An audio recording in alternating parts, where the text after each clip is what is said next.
surga. Apa kata Rasulullah? Mabaina mimbari. Nah, ini mimbarnya Rasul ya. Ini mimbarnya Rasul. Mabaina mimbari wa baiti, rumahku. Rumahnya Rasul mana? Nah, itu yang ada dinding-dinding hijau sana. Nah, itu rumahnya Rasul, rumahnya Sayyidah Aisyah, tempat Rasul wafat dan dimakamkan di sana. Di antara mimbarku dan rumahku, nah itulah raudhah di antara Riyadil Jannah, taman daripada taman-taman surga. Nah, satu-satunya tempat mustajab yang di Madinah itu ada di raudhah sana. Nah, terus yang tengah sini ini mimbarnya Rasul, mimbar apa namanya? Mihrab ya. Tempat Rasulullah mendirikan sholat ya, di mana di situ. Nah, tapi perlu diingat Ibu Bapak ya, raudhah itu nanti kita masuk bisa ratusan orang masuk itu. Nah, tapi yang dikatakan raudhah itu hanya 4 tiang awal. Ingat ya, 4 tiang awal dari mihrab. Mihrab itu tiang 1, tiang kedua belakang, tiang 3, tiang 4. Itu 4 tiang awal saja raudhah. Takutin nanti Ibu Bapak malah duduk ya, belakangnya, sampai belakang. Kadang kita ntar untung-untungan ngantrinya udah paling belakang, jadi tiang ke-7 kita sholat udah berdoa, ya Allah ini saya di raudhah ya Allah, padahal bukan di raudhah ya, karena raudhah itu di antara mimbar dan rumahnya Rasul. Rumahnya Rasul hanya 4 tiang awal, 4 tiang awal. Maka itulah apa namanya raudhah. Jadi misalkan kebagian di belakang ya kan, nggak apa-apa di situ sholat dulu ya kan. Nanti kalau udah nanti maju sedikit sampai ke tiang keempat lah, itu baru raudhah ya. Di situ nanti apa namanya doa yang banyak-banyak di sana, dan dianjurkan kalau mau nggak ditarik oleh askar, doanya sambil sujud. Doanya lama-lama udah sujud. Udah pegel misalkan sujud, apa-apa duduk sebentar, sujud lagi. Doa yang banyak di mana? Di raudhah. Kalau sholat di raudhah sama aja pahalanya 1000 kali lipat juga. Jadi ingat ya Ibu Bapak ya, 4 tiang awal ya, 4 tiang awal. Kalau yang laki-laki nanti insya Allah sama saya diantar, tapi kalian perempuan nanti ada ustazahnya, ada muthaifahnya gitu ya Ibu-ibu, Bapak-bapak ya. Nah, kemudian di sini saya akan menceritakan tiang-tiang penting yang ada di raudhah ya. Jadi di dalam raudhah itu ada tiang-tiang penting, ada kurang lebih 6 tiang raudhah yang penting. Yang pertama apa? Tiang mukhallaqah namanya. Apa? Tiang mukhallaqah. Di mana tiangnya ini nih? Nah, kelihatan ya? Ini kan mimbar ya, ini tempat mihrab. Ya Allah, kebalik terus. Ini mihrab tempat Rasul sholat. Ada tiang yang pentingnya itu ini. Nah, itu namanya tiang mukhallaqah. Apa itu Ibu Bapak? Itu dulu itu adalah pohon kurma. Pohon kurma yang udah mati, batangnya doang. Batang pohon kurma yang nancep di situ. Itu tempat apa? Tempat Rasulullah kalau sedang berkhutbah ya, kalau sedang berceramah di depan para sahabat, Rasulullah selalu menyender ke tiang kurma tersebut.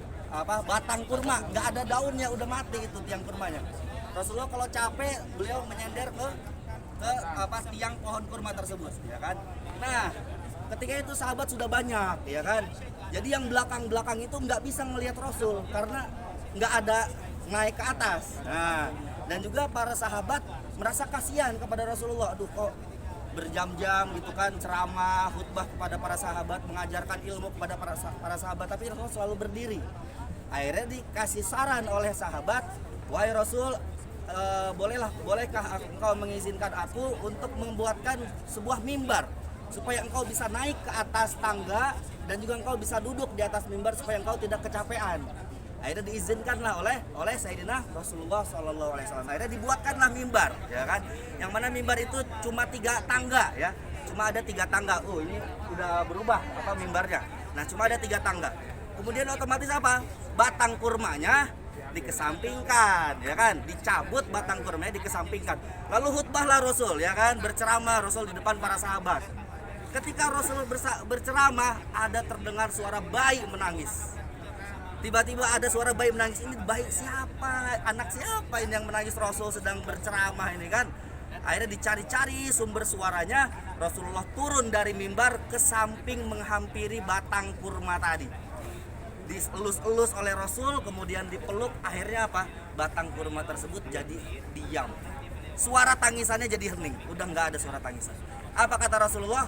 Kalau saya tidak menghampiri batang kurma ini, dia akan menangis sampai hari kiamat. Itu batang kurma Ibu yang udah mati ya.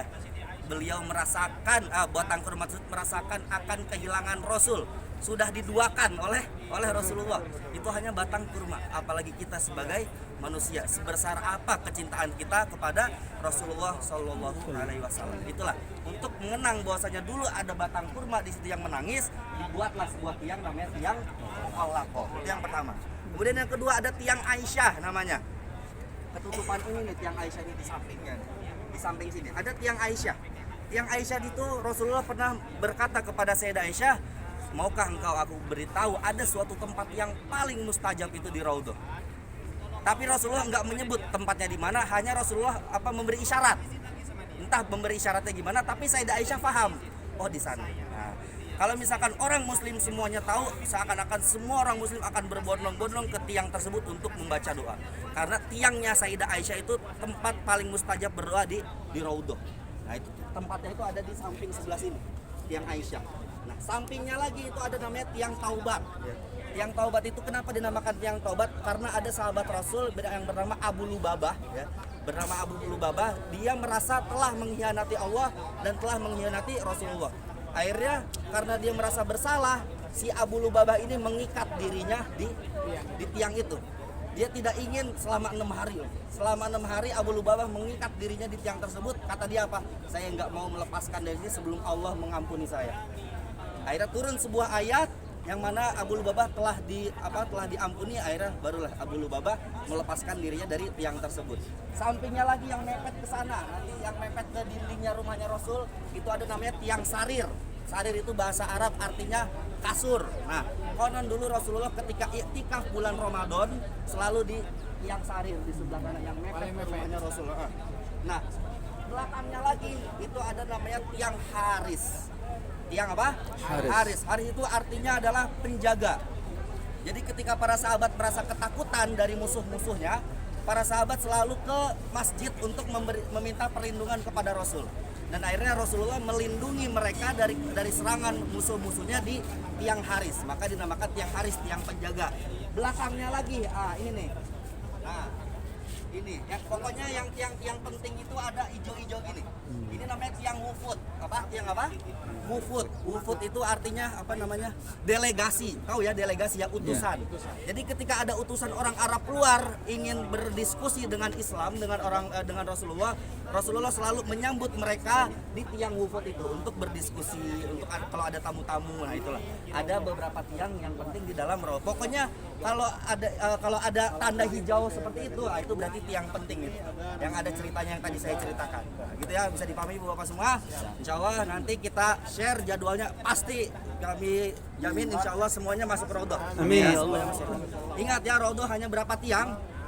Empat tiang awal ya. Pokoknya harus ke depan nanti Ibu Bapak, oke? Nah, sekarang kita ambil gambar dulu boleh di dokumentasi ya, menghadap ke sana.